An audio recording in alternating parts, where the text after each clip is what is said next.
Assalamualaikum warahmatullahi wabarakatuh. Halo teman-teman semuanya, kita lanjutkan bahasan kita yang mengenai heuristic searching. Kita bahas mengenai algoritma yang pertama, yakni algoritma generate and test.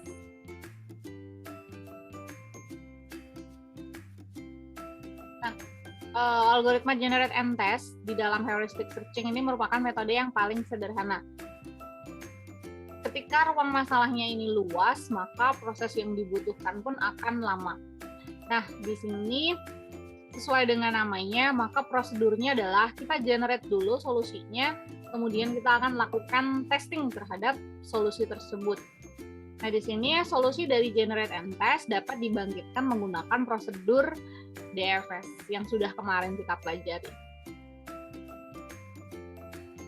Nah, di sini kita harus pastikan bahwa solusi yang kita bangkitkan nanti bisa lengkap, pembangkitan bisa dilakukan secara acak ataupun juga yang sistematis. Adapun langkah-langkah atau step-step di algoritma generate and test ini adalah yang pertama, kita bangkitkan sebuah solusi yang mungkin. Nah, solusi ini bisa berupa kondisi atau state. Misalnya kemarin di kasus jurigen air, kita ada koordinat X dan Y yang merepresentasikan state-nya, misalnya 0,0, 4,2, dan seterusnya, itu adalah state-nya. Nah, di sini kalau untuk rute ini bisa berupa jalur atau posisi dari tujuan dari asal ke tujuan dan seterusnya, tergantung nanti kasusnya seperti apa. Kemudian yang kedua, kita uji solusi yang kita bangkitkan. Apakah sudah sesuai dengan kriteria yang ditentukan? Kalau sudah sesuai, maka kita keluar dari iterasi. Tetapi jika belum, maka kita ulangi langkah 1 dan kita ulangi langkah 2 sampai ketemu solusi sesuai dengan kriteria yang kita butuhkan. Atau sampai dengan total solusi yang bisa kita generate kayak gitu. Nah, kita akan coba terapkan algoritma generate and test ini pada kasus TSP. TSP ini merupakan kepanjangan dari traveling salesman problem. Nah, TSP ini adalah kasus rekayasa yang biasa digunakan untuk menguji performa algoritma-algoritma pencarian ataupun juga algoritma optimasi. Idenya seperti ini, bahwa seorang salesman biasanya dia akan menawarkan produknya ya ke klien atau customer. Nah, di sini kliennya ini tersebar di beberapa kota. Nah, bagaimana rute terpendek yang dapat ditempuh oleh salesman ini agar satu kota ini hanya boleh dikunjungi 1 kali? Karena kalau nanti di double bolak-balik kayak gitu akan memakan biaya, jadi pencariannya tidak efisien. Nah, di sini case-nya dalam kasus ini, karena ini adalah heuristic searching, sudah ada data jarak antar kota. Nah, ketika nanti tidak ada, maka kita bisa cari dengan metode tadi, metode sebelumnya, yakni kita cari nilai Euclidean-nya atau jarak terdekat antara 2 kota. Kita bisa prediksi dengan penghitungan yang sudah kita bahas di pertemuan sebelumnya, di video sebelumnya. Nah, karena di sini sudah diketahui, maka tinggal kita pakai saja.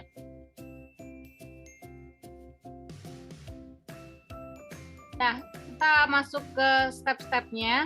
Yang pertama adalah kita bangkitkan solusi yang mungkin, yakni dengan menyusun jalur mengurutkan abjad.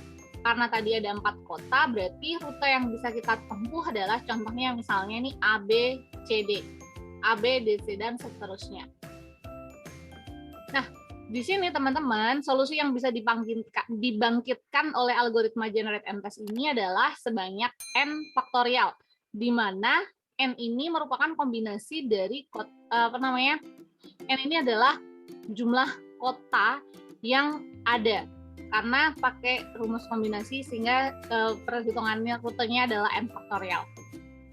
Sehingga kalau tadi ada 4 kota, berarti ada 4 faktorial, yakni 4 kali 3 kali 2 kali 1 atau 24. Nah, cara membangkitannya seperti apa? Kita bisa pakai metode DFS yang kemarin.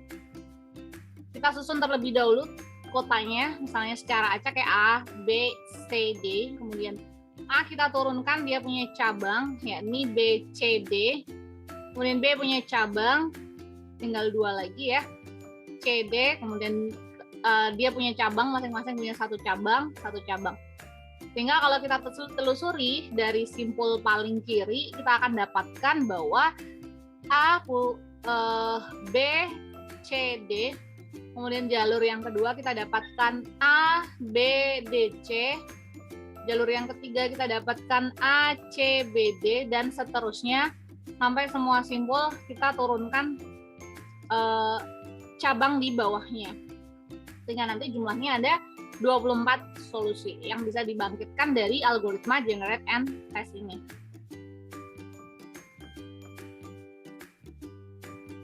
Step yang kedua, yakni kita perlu menguji rute sampai menemukan rute terpendeknya. Nah, tadi contoh awalnya adalah kita bangkitkan rute yang pertama, yakni rute ABCD. Rute ABCD, kalau kita hitung nih di sini, A ke B ini ada 8 satuan jarak, kemudian B ke C 5, berarti ada 13. C ke D ini ada 6, 13 tambah 6 ada 19 satuan jarak. Sehingga di sini kita bisa masukkan panjang lintasan ABCD, rute ABCD ini adalah 19. Nah, apakah ini kriteria yang kita inginkan? Tadi tujuan kita, goal state kita adalah mencari rute terpendek. Nah, belum tentu ABCD ini adalah rute terpendek, tetapi kita bisa masukkan dia sebagai rute terpilihnya di memori. Kemudian kita masukkan juga, kita simpan juga nilai panjang lintasan terpilihnya yang paling pendek, yakni 19. Nah, kita masuk ke iterasi berikutnya karena kita belum yakin bahwa ini adalah lintasan terpendek yang dipilih oleh algoritma generate and test. Karena tadi di awal kita tahu ada 24 solusi. Sehingga kita bisa cek di solusi berikutnya. Kita bangkitkan solusi yang kedua, yakni dapat ABDC. ABDC panjang lintasannya adalah 18. Nah, 18 ini kita compare dengan isi memori yang terakhir. Memorinya adalah rute terpilihnya 19.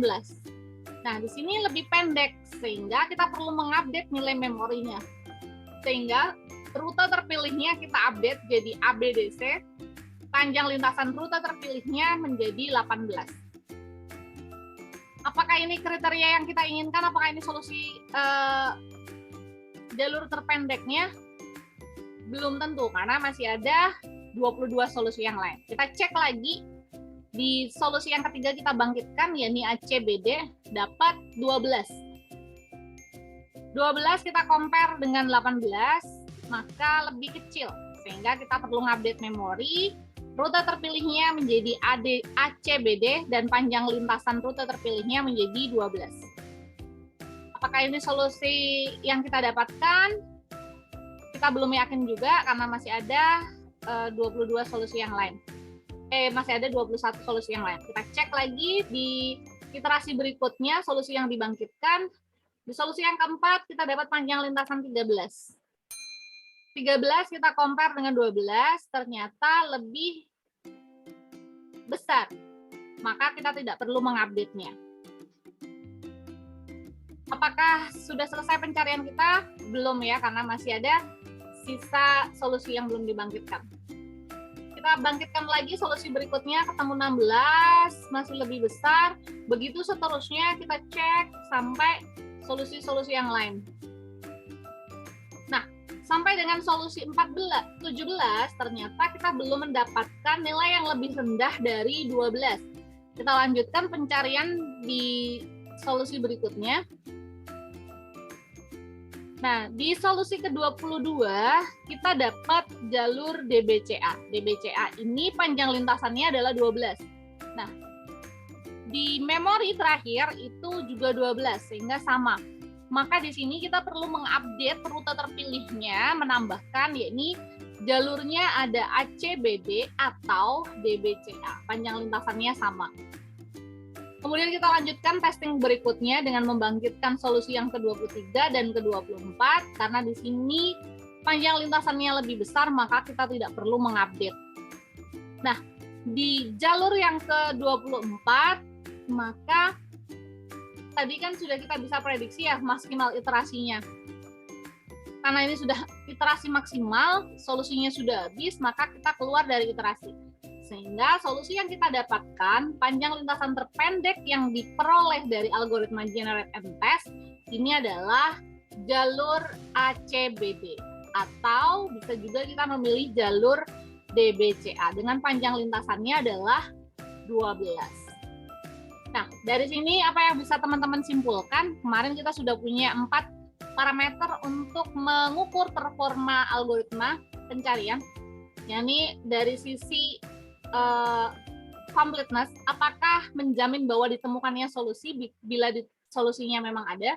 Yang kedua adalah time complexity, berapa sih waktu eksekusi yang dibutuhkan. Yang ketiga adalah space complexity atau berapa memori yang dibutuhkan. Dan yang terakhir adalah optimality, apakah algoritma ini menjamin ditemukannya solusi yang terbaik jika ada beberapa solusi. Nah, maka di sini kita bisa simpulkan bahwa algoritma generate and test mampu memberikan solusi atau komplit ya, karena dia akan mengetes kemungkinan-kemungkinan yang ada. Nah, di sini problemnya adalah time complexity-nya. Waktunya cukup lama ketika ruang masalahnya ini lebar. Ini baru 4 kota yang dibangkitkan. Kalau kotanya lebih banyak lagi, maka bisa diperkirakan berapa durasi untuk melakukan tes dan generate-nya.